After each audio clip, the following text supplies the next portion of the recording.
അങ്ങനെ ആദില ഞെട്ടിക്കുന്ന സത്യം പുറത്തു പറഞ്ഞിരിക്കുന്നു. എൻ്റെ ഹൃദയം അനുമോളുടെ കയ്യിലാണെന്ന്, ഞാൻ അനുമോളെ പൂർണ്ണമായി സ്നേഹിക്കുന്നുണ്ടെന്ന്. So once again welcome back to CS rocks. നിങ്ങൾ ആദ്യമായിട്ടാണ് ചാനൽ കാണുന്നെങ്കിൽ മറക്കാണ്ട് സബ്സ്ക്രൈബ് ചെയ്യുക, വീഡിയോ ഇഷ്ടമായി ലൈക്ക് അടിക്കുക, അതുപോലെ തന്നെ ഹൈപ്പ് എന്ന് പറഞ്ഞ ബട്ടൺ അടിച്ചു പൊളിക്കുക. അതായത് ബിഗ് ബോസ് അല്ലെങ്കിൽ ലാലേട്ടൻ കൊടുത്തിട്ടുള്ള പുത്തൻ ടാസ്ക് എന്ന് പറയുന്നത് ഹൃദയ കൈമാറ്റം. അതായത് എൻ്റെ ചിത്രമുള്ള ഒരു ഹൃദയം അവിടെ ഉണ്ടെങ്കിൽ, ഒരു പില്ലോ, ഹാർട്ട് ഷേപ്പിലുള്ള ഒരു പില്ലോ ഉണ്ടെങ്കിൽ അത് എൻ്റെ സുഹൃത്തിന് കൊടുക്കണം. അതിന് കാരണം ഞാൻ പറയണം. അപ്പോൾ നിങ്ങൾക്ക് കാര്യം മനസ്സിലായിട്ടുണ്ടെന്ന് വിചാരിക്കുന്നു. അപ്പോൾ എന്ന രീതിയിൽ ഓരോ ആൾക്കാരും കൊടുക്കുകയാണ്. ആദ്യം തന്നെ നമ്മുടെ ഷാനവാസ് എണീറ്റിട്ട് നമ്മുടെ അനീഷിനെ കുറിച്ച് നല്ല രീതിയിൽ പൊക്കി അടിച്ചുകൊണ്ടാണ് പറയുന്നത്. അതായത് എൻ്റെ ഹൃദയം കല്ലാണ്, എൻ്റെ കല്ല് പോലത്തെ ഹൃദയത്തിൽ ആർക്കും കയറാൻ പറ്റില്ല, പൊക്കോ ഷാനവാസ് എന്ന് പറഞ്ഞുകൊണ്ടിരിക്കുന്ന ആളുടെ വായിൽ നിന്ന് തന്നെ ഞാൻ പറയിപ്പിച്ചു ലാലേട്ട, ഐ ലവ് യു ഷാനവാസേ എന്ന് ഷാനവാസ് പറഞ്ഞ് ക്രെഡിറ്റോടെ അതിഗംഭീരമായിട്ട് ആ ഒരു പ്രസൻറ്റേഷൻ ചെയ്യുന്നുണ്ട്. അതേപോലെ തന്നെ ഹൃദയം കൊടുക്കുന്നുണ്ട് കേട്ടോ. അത് കഴിഞ്ഞിട്ടാണ് നമ്മുടെ ആദില കൊടുത്തത് അനുമോൾക്കിട്ടാണ്. എന്നിട്ട് അനുമോൾ പറഞ്ഞതെന്ന് പറഞ്ഞു കഴിഞ്ഞാൽ, അനുമോൾ ഇങ്ങനെ ഇമോഷണലായിട്ട് നിൽക്കുവാണ്. ആ സമയത്ത് ആദില കൊടുത്തിട്ട് പറഞ്ഞതെന്ന് പറഞ്ഞു കഴിഞ്ഞാൽ, ലാലേട്ട സത്യത്തിൽ നമ്മൾ ഒരിക്കലും കമ്പനി ആവില്ല എന്ന് വിചാരിക്കുന്ന ചിലവരുണ്ട്, പക്ഷെ അവരുമായിട്ടായിരിക്കും നമ്മൾ ഏറ്റവും കൂടുതൽ കമ്പനി ആവുക. അതുപോലെ തന്നെ ഒട്ടും വിചാരിച്ചില്ല, അതുപോലെ തന്നെ ഞങ്ങൾ നല്ല കമ്പനിയായി ഒത്തിരി പിണക്കങ്ങളൊക്കെ സംഭവിച്ചു.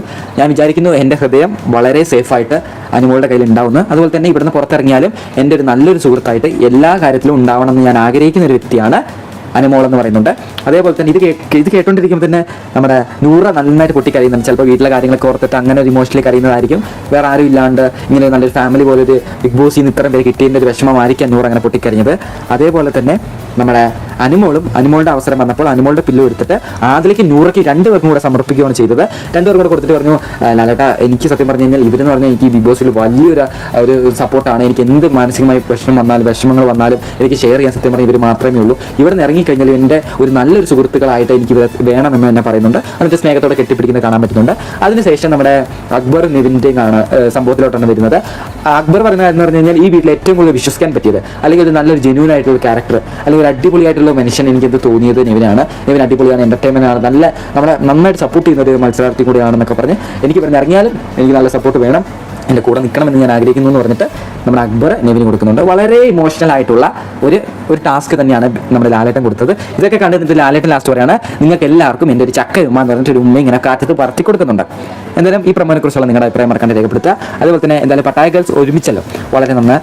എന്തായാലും ഇനിയിപ്പോൾ ഈ ഒരാഴ്ച കൂടിയല്ലേ ഉള്ളൂ, എല്ലാ പ്രശ്നങ്ങളും സോൾവ് ചെയ്തിട്ട് തന്നെ അവർ പുറത്ത് പോകുന്നതായിരിക്കും ഏറ്റവും അടിപൊളിയായിട്ടുള്ള കാര്യം. അല്ലാന്നുണ്ടെങ്കിൽ പുറത്തിറങ്ങിയിട്ട് ഇങ്ങനെ ചെളിവാരി മേത്തെറിയുന്നത് വളരെ മോശമായിട്ടുള്ള കാര്യങ്ങളാണ്. ബിഗ് ബോസ് കഴിഞ്ഞ് കഴിഞ്ഞാൽ പിന്നെ അതിനെക്കുറിച്ച് ആവശ്യമില്ലാത്ത കാര്യങ്ങൾ കോൺട്രവേഴ്സി വരാതിരിക്കുന്നതായിരിക്കും കുറച്ചും കൂടെ ബെറ്റർ.